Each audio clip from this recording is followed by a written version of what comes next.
Want to know how to find the 5-to-1 winner like this and stop burning money on favorites like that?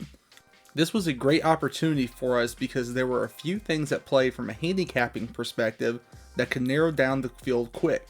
We had a dominant early runner with multiple early runners in the race. We also had a favorite that was severely vulnerable. But let's start with the early runners first. This is a spot play I think we all need to add to the bag. Multiple early runners, but one of them towers over the rest of the field. We see that in this race, the 3, 4, 5, and 6 all need to get to the lead to win the race. First call is of utmost importance when looking at early runners. We see the 3 runs an opening call in 22 and 3/5 seconds. The 4 gets there in 22 and 2/5 seconds. The 5 shows that he can get there in 22 and 1/5 seconds. The 6 Heartbreaker shows a winning line at 21 and 3/5 seconds. We can see that he's the fastest to the first call in the race. What does that do to the rest of the early runners? It makes them a toss, but why? It's because they need to be in front to win. They cannot win if they are chasing. Another concern for the other early runners is the form they're bringing into this race. If you see to the right of their lines, I have graded each performance with a plus for a good effort, a 0 for a poor effort, and a plus inside of a 0 for a good race but a bad finish.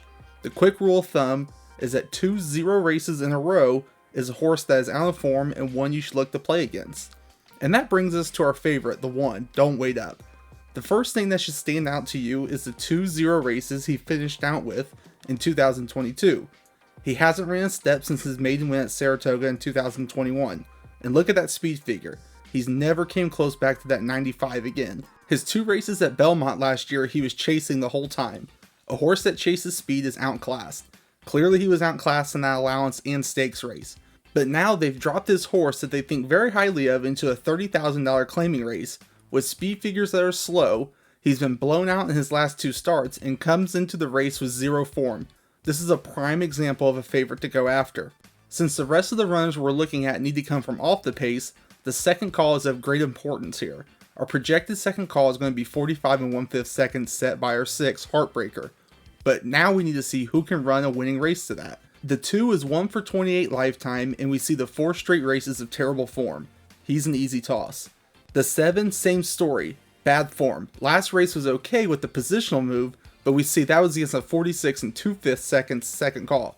He has won against a 44 and 4/5 second call back in September, but against slower fractions hasn't done a thing. That race is an anomaly and can't be trusted in this poor form. We can confidently toss him. 8, all those zeros mean one thing, no form, which means we're going to toss. Plus, look at the 5 straight tries at a $15,000 claiming level. Absolutely nothing. Double the price in this race, he's helpless and is another toss.